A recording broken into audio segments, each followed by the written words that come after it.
welcome to episode 42 of Fluffy Fibres, the French podcast in English on sewing, knitting, spinning and living green, all of course with the occasional help of the kitty of the house.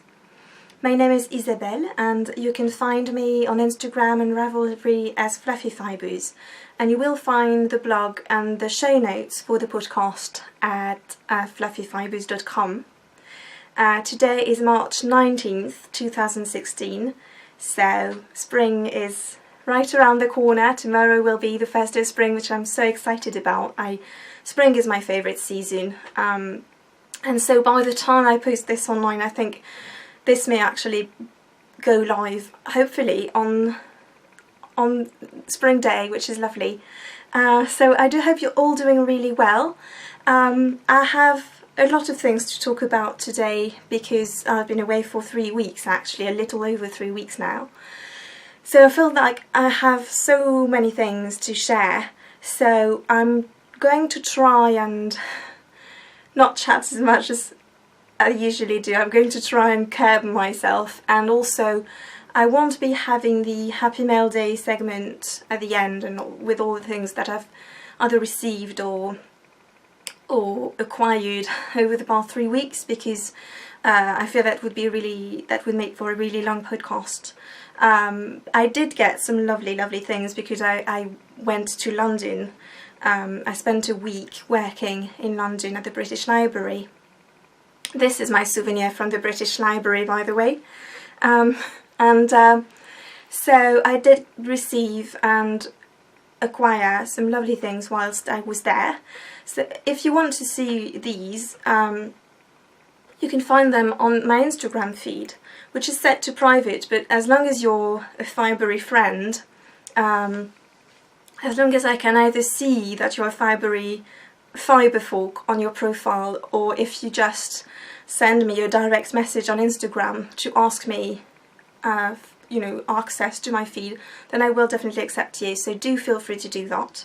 But yes, you can find all the lovely things I've been receiving or getting on my Instagram feed. So today's episode will include my cup of tea, a handmade wardrobe, events, a fair bit of sewing, a lot of knitting, and a fair bit of spinning as well. So without any further ado, I am drinking out of my lovely little mug that I got as a souvenir from the British Library shop. And it's got this adorable little bird. I don't want to spill my drink, I'll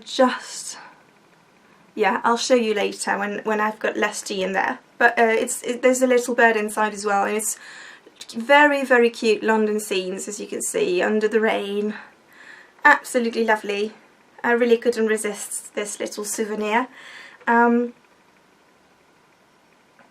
I'm drinking one of my favourite teas that I've mentioned time and again on the podcast, which is a green organic tea, century tea, with cherries and vanilla natural flavour in it. And it's from L'été de la Pagode. So you will find the precise reference in the show notes. For a handmade wardrobe, I am wearing yet another rendition of one of my favourite patterns, which is Simplicity 3678, which I already showed you last time because I was wearing another rendition of this pattern last time I recorded. And I think I've made this dress 5 or 6 times in various renditions for spring, for winter, for normal sizing, for maternity sizing, and this is one of the dresses I made when I was pregnant with my daughter. It's another long sleeve dress with very flutter sleeves, very long flutter sleeves. You have a little elastic detail over there as well to cinch, I'm not sure if you'll see, to cinch the dress in a bit. And it's a lovely knit dress with an empire waist, crossover bodice with lovely pleats that I think are very graceful over there on the bodice. And then you've got a midriff black band and an empire skirt really. So yes, I really like this pattern, and I think generally speaking, and we get back to that when we go to sewing, but I really like the simplicity and new look knit patterns I've found over the years. I think they do a tremendous job with their knit patterns, their knit dresses especially. I'm sure there must be a specific or a couple of specific designers within the Simplicity company that is, you know, that does the knit patterns, and I think they do a tremendous job. So I really recommend these particular patterns in the Simplicity range. So for events, the cute dress sew along is still going on, and I have decided to give us a couple of more weeks. It was supposed to close tomorrow actually, which was the first day of spring, but I know some of us are really busy and have a hard time finding time to sew, and I didn't want anyone to feel discouraged or pressured, and so I have extended the deadline until April 4th, the morning of April 4th my time, which is a Monday, meaning it's going to be Sunday midnight, April 3rd for the US, you know, Eastern time, Eastern Central Time doesn't mean anything, Eastern Time, and so it means you've got 3 more weekends left, although by the time this goes live, well, you will have 2.5 weekends left to make a dress, but that is plenty of time to make a cute dress for spring, so or for autumn if you're in the southern hemisphere. So I really do hope this encourages you, some of you who haven't started yet and who just felt discouraged at the thought of the deadline approaching. I really hope this encourages you. You can just definitely still start today and get your dress done in time. And we have some lovely prizes for this. An absolutely wonderful prize, the master prize I want to say, which was donated by Shana of the Adelaide Cottage podcast and Etsy shop, and she is a lovely lady who makes absolutely gorgeous project bags. And I will insert pictures of the project bag that she made for the prize.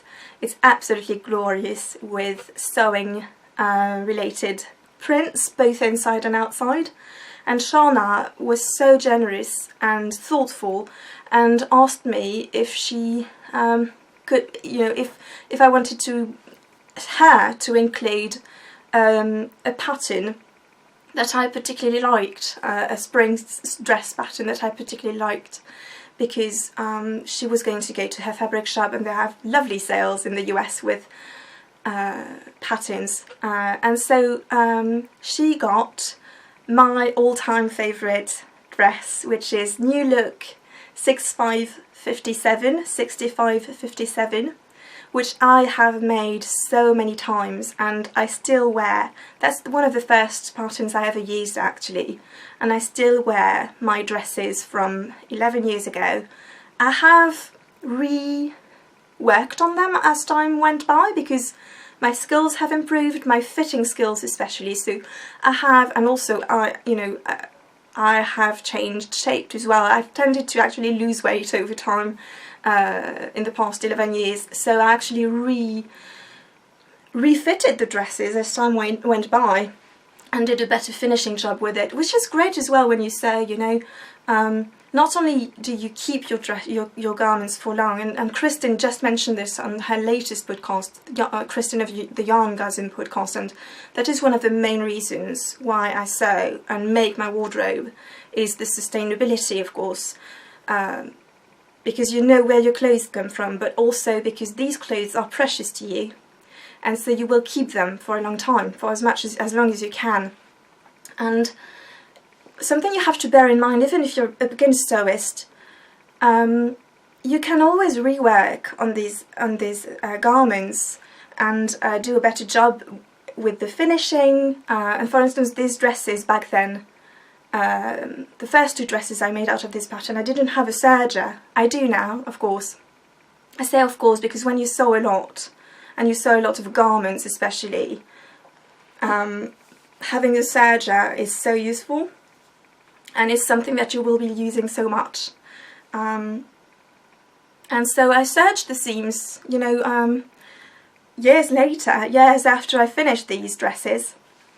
So anyway, just that is the first prize, so the lovely project bag along with the pattern. So thank you so much, Shauna, for this lovely, lovely prize. There will also be 2 copies of my Verdure shawl that went out about a year ago actually, which is, I think, very spring-like, spring pattern. And I will also offer a pattern up to the value of €8 to a winner. And the ideally I would like you to choose a pattern that would make an outfit, you know, either a garment or a shawl, an accessory that would make a lovely outfit with the dress you actually made for the dress sew along. That would really be lovely. So that's it for events. For a fair bit of sewing, first of all I wanted to mention, and that was actually mentioned to me by a lovely friend of the podcast, and she messaged me on Ravelry to tell me of this podcast, or rather vlog, which is Sew Over It. Sew Over It is a London pattern company, and they also sell a absolutely amazing fabric. And Lisa is based, she has 2 locations, Clapham and Islington. I think she lives around Clapham. I lived in Clapham years ago with Seb. I spent a few months there. He was there under postdoc, so he spent 2 years. I was able to spend a few months with him over there, so Clapham is very dear to my heart. And so she does these amazing vlogs on YouTube. So it's absolutely amazing, very, very inspiring. And there aren't many sewing podcasts out there, you know, of people who really sew a lot of clothes. There's also Insight Number 23, who I'm sure you all know by now. She's such a lovely, Katie is such a lovely person and so inspiring as well. But it's very exciting to see these sewing podcasts. And Lisa is just absolutely amazing, and she makes so many things, so many garments. So I did want to mention this. I finished my own cute dress for the sew along, which is the washi dress, and I shared this on Instagram. I haven't been able to take pictures of me in the dress yet, because actually I'm on my own this weekend, which means it's Saturday afternoon and I'm actually recording, because Seb and my daughter are in Paris visiting Seb's parents. I'm not able to go take long train journeys anymore. London was really extremely exhausting in that respect. I had a wonderful and very productive time in London. That was absolutely fabulous, but it was definitely the last time I could do that. It was very, very, very exhausting, and my doctor wasn't too keen on me going, and I completely know now why. So yes, they're spending the weekend there. I worked this morning, and now I'm podcasting, and I'm meeting with some knitting friends later on this afternoon, so that's a lovely, lovely day. It's very sunny here, spring-like. It's just a lovely day. So anyway, that explains why I haven't...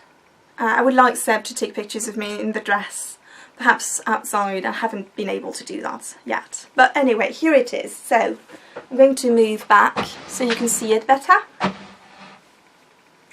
So this is my washi dress. So I really, really love this shirring at the back. This elastic shirring. I want to make all the shirring now.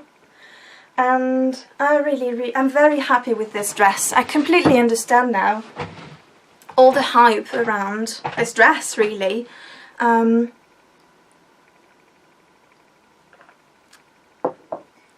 really understand why, because there are such lovely feminine details that you don't necessarily see in the pictures online, and that's why for a while I wasn't completely sold on this dress, to be entirely honest. and I thought it didn't necessarily look very flattering, but it does have lovely details, and it all depends on the fabric you choose, and I think your fabric choice here is crucial. I love the pleats at the waist. And your fabric choice here is absolutely crucial. You need to use a lightweight cotton, not so lightweight that it will be see-through or too flimsy like lawn, for instance. Cotton lawn I think would be a bit flimsy, unless you lined it, of course. But a lightweight cotton, so between cotton lawn and medium weight cottons if you want. And by medium weight cottons I mean most quilting cottons, although I don't like to classify fabrics in terms of fabric weights with the term quilting cotton, because in fact quilting cottons can vary greatly in thickness depending on the manufacturer. I have quilting cottons in my stash that are drastically different from one another, and I mean some of them can be about twice as thick as others. So I'm not too keen on this label for garments, but this is a lightweight cotton. Yeah, and yeah, it's a cotton I got at Toto, and it's got lovely blue flowers over it. And I made some modifications to this pattern which I shared on Instagram, and I should really do a blog post about this dress. I wanted this dress to be both a maternity dress and a nursing dress, so that it can carry me throughout summer, since my baby is due in July. So first of all, of course, I did alterations in terms of the sizing. I did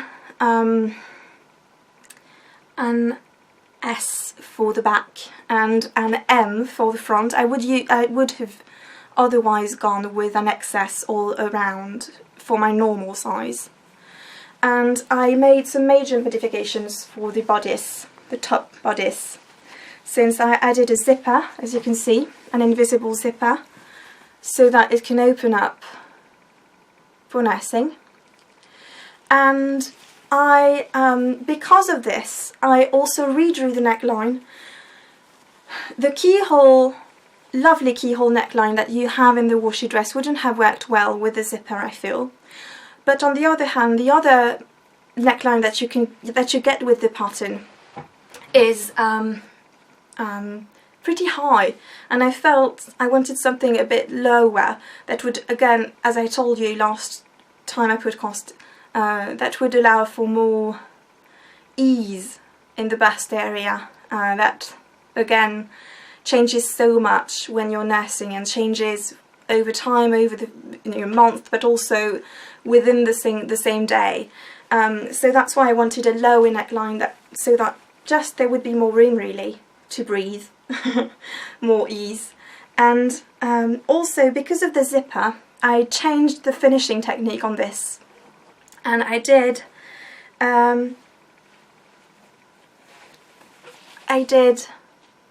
a bias tape hem, not hem, edging, like a facing really, but you use bias tape. I love this finish. I think it's so neat, so pretty, so fresh, and that means that when this is going to open for breastfeeding, it will look pretty on the outside as well. Let me see if I can focus for you. See, it will look, even if this flips open and this flips out, it would look pretty on the outside as well. So yes, I also did that for the armhole. Well, no, it's a different. You also bind the armhole seam with bias tape, which is a detail actually in the pattern. But it's a lovely pattern. I highly recommend it. I can completely understand now why people are completely crazy about this dress, over this dress. It's very easy to wear. You don't have zippers. It's really a dress that you slip on, which is lovely. Very easy to wear, very flattering. I absolutely love the sleeves on that. They're very ingenious sleeves, really something new, something different from usual sleeves. And I really like them, they're just so feminine. They don't go around the whole armhole, which is why you do this lovely bias tape finish on the inside. So yeah, I'm extremely happy with it. I really want to make another one, and I can really see myself make more even in my, for my for next year really, when I won't be pregnant anymore.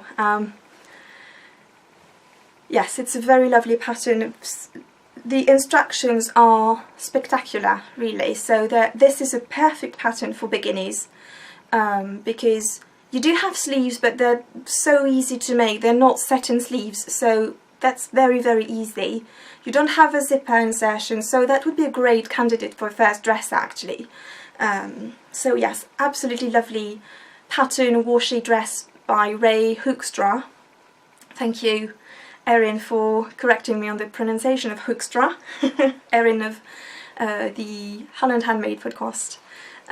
So yes, I also cut out another cute dress, which I'm hoping to have finished by the time we the dress so long it finishes, but I'm thinking of making this tomorrow. So this is a pattern that was sent to me ever so kindly and as a surprise by Helen, my friend Helen, who is Helen So Stylish on Instagram, and she has the So Stylish blog. I will write up the links because it's So Stylish with S-E-E-W. So this is Simplicity 1360. And it's a beautiful, again, a knit dress by Simplicity. These are Winnie's. It's a beautiful dress with a very interesting, knot construction. And lots of gauze at the front. And I'm making view C with the sleeves for spring and summer. So I cut out the pattern. And this is the colour, which is a deep magenta, I would say. Okay, there you go. I look very yellow in the control screen, so I really do hope this video won't come out as completely yellow. We'll see. Next time it was fine. But yes, it's a lovely raspberry, crushed raspberry colour, I would say. So it's a knit fabric, cotton jersey that was in my stash. I have quite a bit of solid knits in my stash. It's the prints that I have a hard time finding. I have some lovely cotton solids in my stash, so I cut that out. I have a couple of others from my stash that are ready as well to sew, to be cut out. So yes, I'm hoping to make this tomorrow, actually. I also made a few things as gifts. I made a project bag that I gave away already, that you can see on Instagram, with the Paris themed fabric. And I made this project bag for a friend, which has patisserie and French wares all over it. And a little tea shop here, bakery / tea shop over here. So it's my usual drawstring bag with this light grey or fawn ribbon, which I felt worked really well, and the inside is this, the lining is this cream Tonington parsley cream. And I also made some things that I used to make for my Etsy shop when I had an Etsy shop about 10 years ago now, and these are not finished, but I gave some away that I'm finished. These are not done. But these are lavender sachets, so they are just little pillows that you then fill with lavender, and I'm using organic lavender from nearby, from southern France, obviously. And so yeah, I've been making these little things as well. Again, you can find a picture on some of the finished and stuffed lavender sachets in the same picture where I share the project bag that I gave. And I was in London. Yes, and then once I'm done with that, I would really like to start on quilting and on making a blanket for the upcoming baby. So I've been putting so many things on my Pinterest board for quilting, and I'm so excited to be doing this soon. So that is it for sewing. For knitting, I do have a lot of knitting, and I wasn't expecting that. I think if I'd had podcasts last week as planned, I wouldn't have, I felt as if I didn't have much knitting, but for some reason I was able to get a lot of knitting and to get a lot of finishes also in the past week or so. So first of all, I finished my pashmina cardigan, my Love's Promise cardigan, which I knit out of Madeline Tosh pashmina in the Dr. Zhivago's Sky colourway. I am very, very happy with this finish. So it looks really blown out on the camera. I'm going to, okay, let me see. Yes, that's better. So here it is. It is a cardigan, an open front cardigan with 3/4 length sleeves with a lovely pleated detail, as you can see. I really enjoyed knitting this, and my favourite part is the seams, well, not seams, but the sides, where you have this lovely lace detail running along. And I really, really enjoyed knitting this because of the lace, and I really felt like this flew off my needles. I knit this in exactly a month, and I knit on a lot of other things at the same time, and I was so busy. I didn't knit on this at all when I was in London, so in effect I actually knit this in 3 weeks. So I didn't knit much in London really. So it was so enjoyable to knit. I knit this on 4mm needles, which is size 6 US, my trusted Tiago needles, and I think because of the lace detail you don't get bored, really, as bored as you would with just plain stockinette, and I think it really helped to have this fly off the needles, because you just want to reach another pattern, repeat, and so on and so forth. So the designer for this is Agata Makiewicz, who is a man-knitter on Ravelry and Instagram, and actually she commented on my Instagram picture. I showed a picture of this almost done on Instagram. She was so kind and commented. And yeah, you have a collar as well in garter stitch. The very nifty thing is, I usually don't really like garter stitch edgings, but the thing is here, you knit the edging on smaller needles, and that makes a world of difference, and it looks so neat and so polished. And you have an I-cord bind off, which takes a lot of time, especially on such an open collar. So I really recommend the pattern. It's a lovely pattern, very nice details, really beautiful pattern, and I'm so happy that I finally found a use for my lovely pashmina. And this actually used less than the 2 balls that I had, so this used about 650 meters or even yards, I think. I can't remember completely, but it's all written in my project page. I weighed the balls before and after I was done. I alternated the skeins on this as well. So, you know, this pashmina was such a splurge, but it makes for such an amazing garment, I think.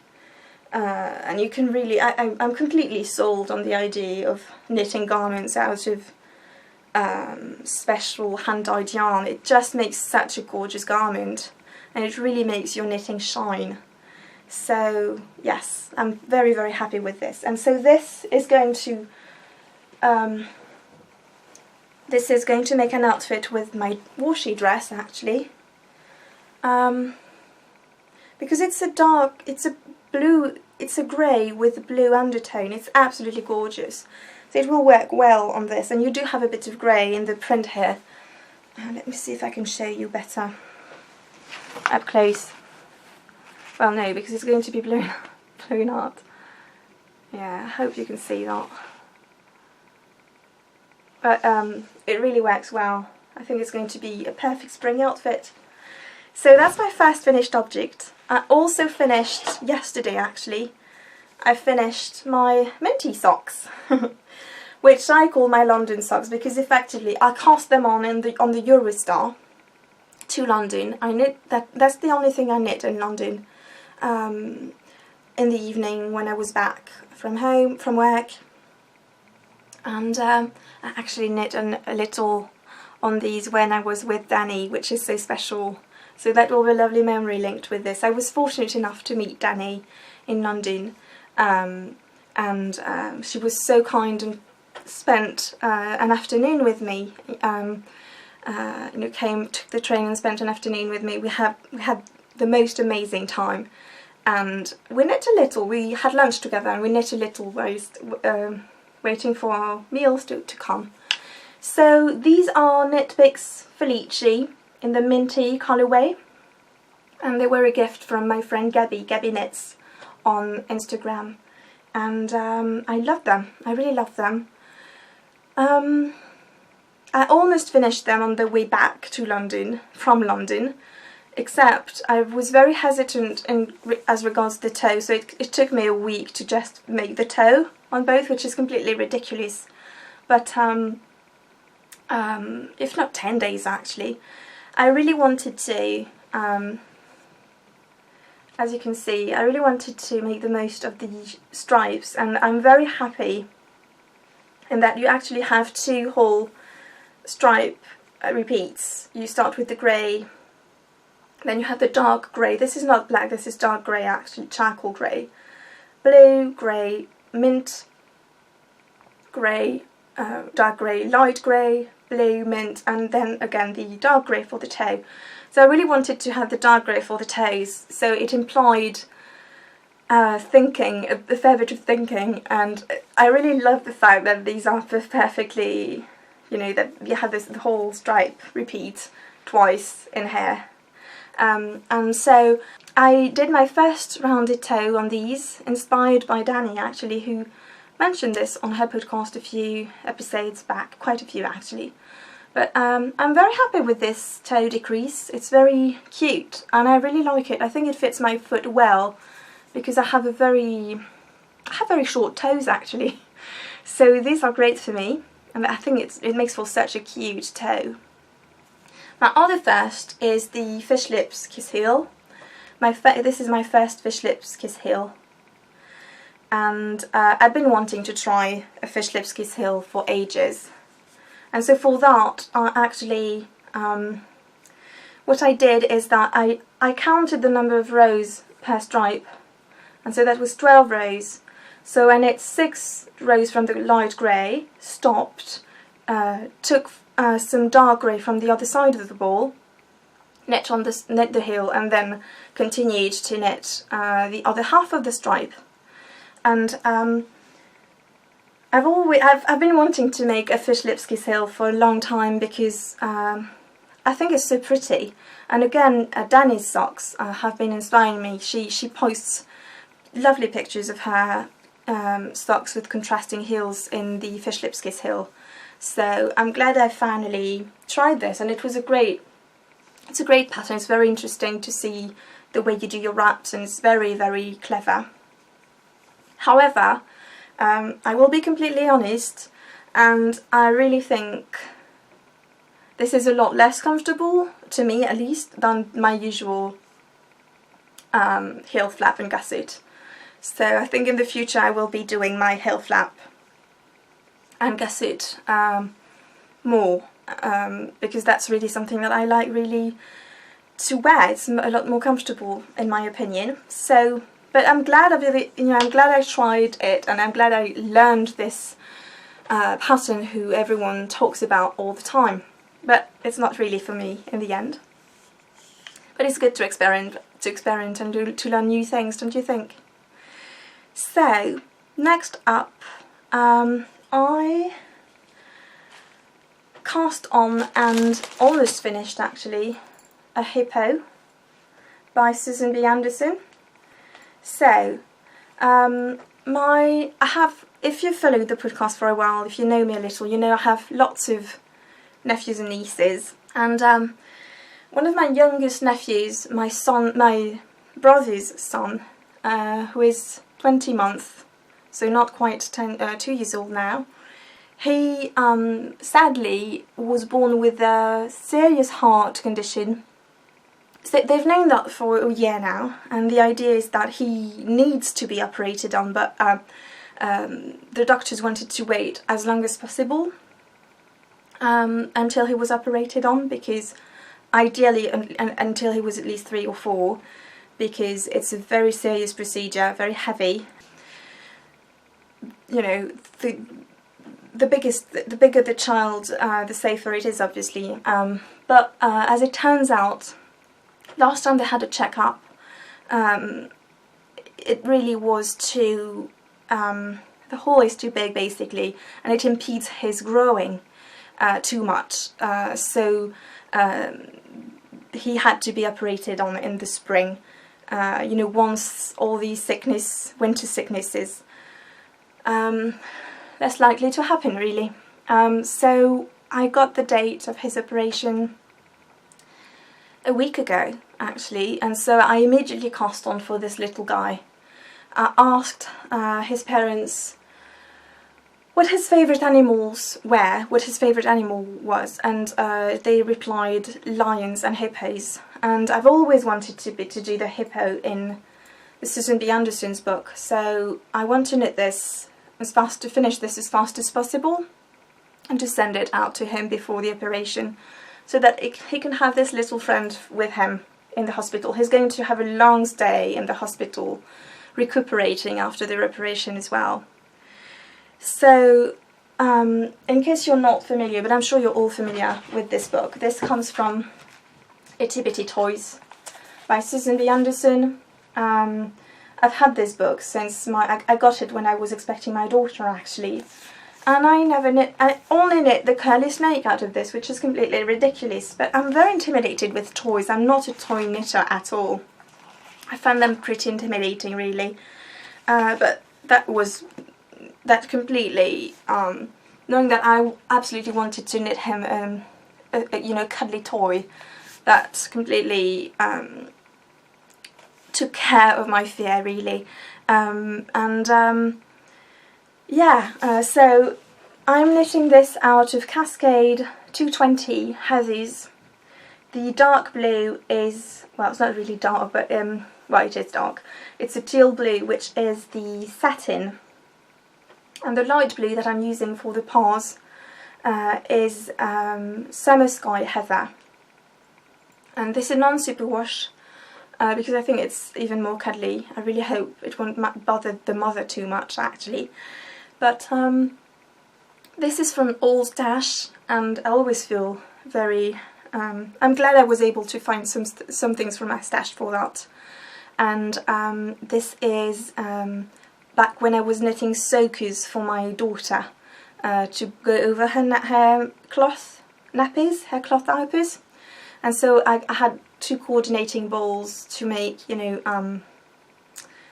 so this is the wool, and I actually have a couple more in green and purple, and the idea was to match these to make ribbing in one colour and the main soaker part in the other. And in the end we went with a different system. This didn't work out so well for us, so I made plastic diaper covers. I made a lot of these for my daughter, and these worked really, really well for us, which meant I was left with this in my stash. So that was perfect for that. So it's a worsted weight, and I'm actually knitting the little tail at the moment. I'm knitting this with my Zings 3.75mm needles. I love this colour, this amethyst colour, and I think it looks so well with the teal, actually. It's just such a pleasure. Isn't it all we're about as makers as well? All these small pleasures, sensory pleasures. Although they are also sensory treasures, I guess, you know, but just having your tools match or, you know, complement nicely your wear. That's just such an added joy, isn't it? So yes, so I made the limbs, and it's something different that I made differently from the pattern is that Susan has you knit the limbs separately and then sew them on to the body.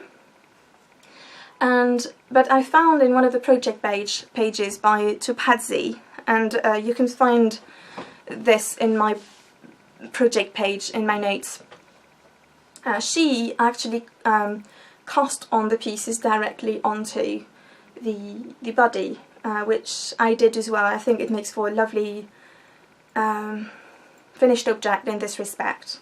I'm definitely not an experienced toy maker. It's the first time I'm making a really involved toy, and I feel next time there's definitely room for improvement in my opinion. I think I overstuffed it basically. I did a better job with the legs actually, but I think the body might be overstuffed. I'm going to tuck the head a little more as well. It's wiggling a little too much at the moment. It's a bit wobbly, but yeah, but I'm glad I finally undertook to make a toy, and my daughter of course is crazy about this. She went crazy over this, so we went through the book together, and she wants me to make the doll, the lovely doll, which is to me, very Waldorf inspired. Let me show you. Yes, there you go. So he's got a whole little outfit, and it's very Waldorf inspired, and I'm going to knit this with a minimal face to really keep the Waldorf feel of it, I think. Really lovely doll. My daughter's very excited about that, so that will be, I'm thinking of making this doll, I'm hoping I can make it before the baby's born, so that I can give it to her as a gift when the baby's born, you know, so that she feels special as well, and she has a baby of her own as well. I think that would be a nice gift for her. Yeah, for her becoming a big sister, you know. Yesterday I also cast on for the Ambrosia cardigan by Gudrun Johnston, which is knit out of a bulky weight, and I've been wanting to make this for a while. So this is my it's just a band of garter stitch and just a little bit of stockinette stitch. I've been wanting to make this inspired by both Susan B. Anderson as well, again, who knit this last year out of Puffin by Quince & Co. And she also knit it out of a plum colour, actually, an aubergine colour. I've also been inspired by Tilly Trout, lovely Tilly, who made this last year, and Tilly always inspires me so much with her knitting. And she made it out of Cascade Eco Plus. This is the Cascade episode as well. It's the Susan B. Anderson and the Cascade episode this time. But yes, so when I saw that she'd used some Cascade Eco Plus, I thought that was a great idea because it's a very affordable yarn. I really like Eco Plus. It's very woolly, very substantial. However, Eco Plus, in my mind, and many people say so as well on Ravelry, it's not a true bulky weight yarn. It's more of an Aran weight yarn, really. And I did a swatch with the recommended needle size, which is a whopping 8mm needle. And my swatch just didn't work for me, for two reasons. First one, so I had perfect gauge with my swatch, but it was way too airy and it would have built horribly. And I really want this as a sturdy jacket. And the second reason is I really don't enjoy knitting with big needles anymore. I find it very awkward and uncomfortable. And I really couldn't see myself knitting this whole jacket out of 8mm needles. I used to love knitting on big needles. My second garment that I ever made, my third knitting project ever, in 2011, was a jacket out of bulky weight yarn that I wear the daylights out of. I wear it every day. I knit this out of Rowan Big Wool and it's pilling terribly, which is why I want to replace it with this. But I still wear it a lot. It's my uniced jacket if you want to check it out on Ravelry. But now I just feel I actually knit faster on smaller needles than on really chunky needles. So I cast on a new swatch with 6.5mm needles, and this, which is, let me see, size 10.5 US, which is still pretty big, but it's more manageable to me, even though it still feels huge because I'm so used to knitting on... At the moment, my biggest needle size is usually 4mm, so size 6. So it feels really chunky to me, but still it's a lot more manageable. And I really liked the swatch I got. And I also knit an idlewood out of Eco Plus on 6mm needles a few years ago, and I really liked the fabric that gave as well. So I decided to go with that size, with that gauge, which meant I finally, and Jenny, Tiny Paper Foxes, I hope you will be proud of me. I really thought a lot about you whilst doing this, and you really inspired me to do this. But I finally took out my calculator and did some math and completely changed the numbers in the whole pattern. So this, of course, it's the same pattern, but I completely rewrote every single number because my row gauge as well changed.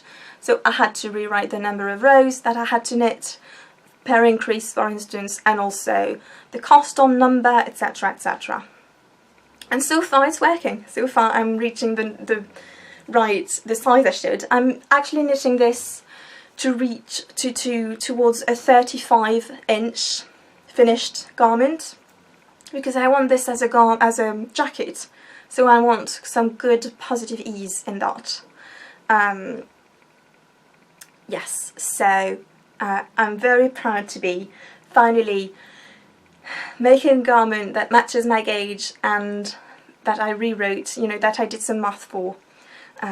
So yes, so I would love for this to be finished, because this is going to be such a perfect spring jacket, and I would love for this to be finished by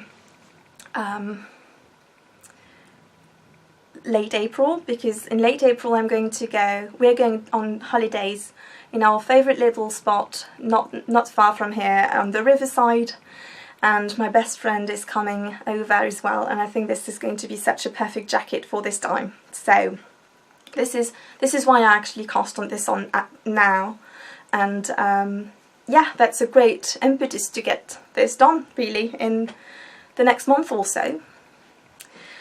So yes, that is it for my knitting.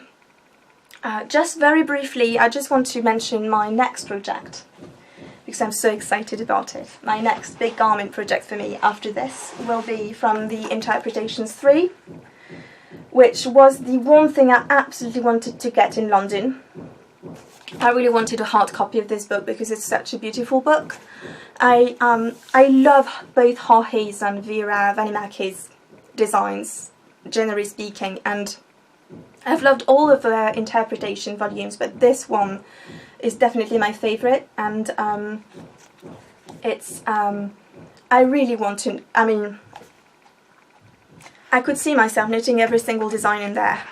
I was watching Maria M. Monska during my lunch break, just before I recorded actually, and I'm actually not done watching Maria, but it was so funny because what she said about this book is exactly what I was planning on saying on my own podcast this afternoon, which is I probably won't be knitting every single thing in here, but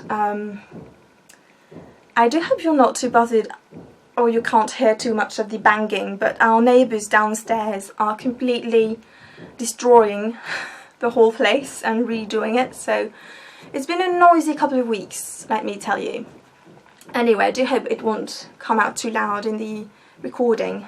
If so, I do apologise. But yes, I can completely see myself knitting everything in there, although I probably want to be completely realistic, but the one I absolutely want to knit next is the breathing space. When I was in London, I wanted to get a bit of yarn to do that, and I do want to knit this from stash. I really want to knit as much from stash as possible this year, just like Zena of Little Yellow Yuga. I've been so inspired by the way in which she's been tallying her yarn in and out, and I've been also very keen on working from stash this year. And so in my stash, I remembered when I was in London that I had this Smooshy Fibre Arts, Smooshy Fibre Arts, Dream in Fibre, and it's their Smooshy base, which is a sock yarn base. And so in Loop, where I went with lovely Danny again on this amazing afternoon, I got this by the Uncommon Thread, and it's the Tough sock, so it's Bluefest Leicester. The colourway is Into Dust, and this, how perfect is that? So yes, and I didn't have this, of course, in London, but I'm just so pleased. I just absolutely love the way this is going to look. So this is planned for next autumn, really. I want to knit this so it's ready for next autumn, because I've really liked recently some, these very loose pullovers with lots of ease, and I think it will be great for, the few months after the baby's born, to feel really pretty and comfortable and not worry about tight fitting clothes. So yes, finally for spinning, I also did a fair bit of spinning since I spun braid by, look how it matches my my nail polish, isn't that lovely? So this is some fibre that I got and spun the fibre especially for a friend as a gift, and this is Final Frontier by Sarah's Texture Crafts, and I'm so happy about this yarn. I spun this, I wanted a true fingering weight, so I spun this on my fast flyer, which is the lace flyer on my Kromsky Sonata, and is it focusing well? Not sure. And so I spun really thin singles, and then I two-plied it, and this may really be my best spin yet, because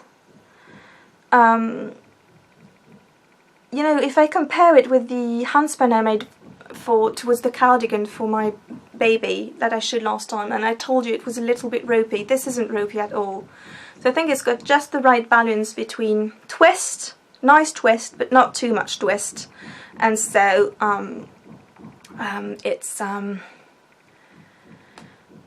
it's still squishy and soft, and it's BFL, 100% non-superwash BFL, which is lovely. So yes, I'm extremely happy with this. And lastly for spinning, and lastly for this episode, I'm below 1 hour at the moment, which makes me very happy. That's exactly what I was aiming for, to be under 1 hour. I placed an order with London Fibre a couple of weeks ago. She had such lovely spring colourways in her shop, and I completely fell in love with this. How gorgeous is this? Oh my goodness, and look how well it matches my whole outfit today. Isn't that nice? I really, really love it. I'm all about spring colours at the moment. It is called French Fields. So, and it says it's 100 grams, but it's not 100 grams, it's 120 grams. And that's something I love about Deb's shop and fibre, is that you can usually find some bigger quantities of fibre. And often I find 100 grams is just not quite enough, to do a project, but 120 grams is really great. So that was my first purchase, and then I also purchased some of her. She does these specialty blends, and her current one is this collection, and this one is called Lavandula. So very, lavender themed package it was. It's Swaledale Massum in silk, and it's just this, it's incredibly soft, and it's just this amazing blend of very light grey and this lavender purple, really, which again, you know, yeah, I think I'm all set. What do you think? But yeah, and this smells, Deb's fibre smells so nice. The soap she uses is absolutely lovely. And she sent me, not only did she send me some complimentary Rolags, and I was so, these are her amethyst colourway, and I just love the way she chose to match the order, really. She also sent me a stitch marker that is, I think it's in one of my projects actually, and she sent me a tea bag, also purple, which is blackcurrant, and a blackcurrant infusion, which was absolutely delicious. And also Deb was kind enough to send some fibre for you. So she sent the same braid as this one. It's packaged and safe, and I didn't want to take it out. When I receive a prize for the podcast, most of the time I will take it out of its package, snap a picture, put it back into a safe package so that it's away from cat hair and little hands. So it's safely tucked away, but this is the same braid that we will get. And so I'm going to just do a fun little giveaway on the podcast group and Ravelry. I will just ask you to share, to go on Deb's website, go and feast your eyes on her gorgeous fibre and yarn, and just tell me what is your favourite item at the moment in her shop, which is your favourite skein of yarn or braid of fibre. Or indeed project bags. She also makes amazing project bags. So what is your favourite item in her shop at the moment, so that we can all drool on her beautiful things. So thank you so much, Deb. You are so generous to be sending another prize for the podcast, and this is such a treat. So thank you so very much. So with that, my friends, that is the end of today's podcast. And I do hope you enjoyed, and thank you so very much for taking some time for spending this time with me. And I will see you probably, hopefully, in 2 weeks. And until then, happy spring or happy autumn. These are my two favourite seasons in the year, and I'm sure it's the case for many of us. So enjoy the lovely change of the seasons, and happy making. Bye.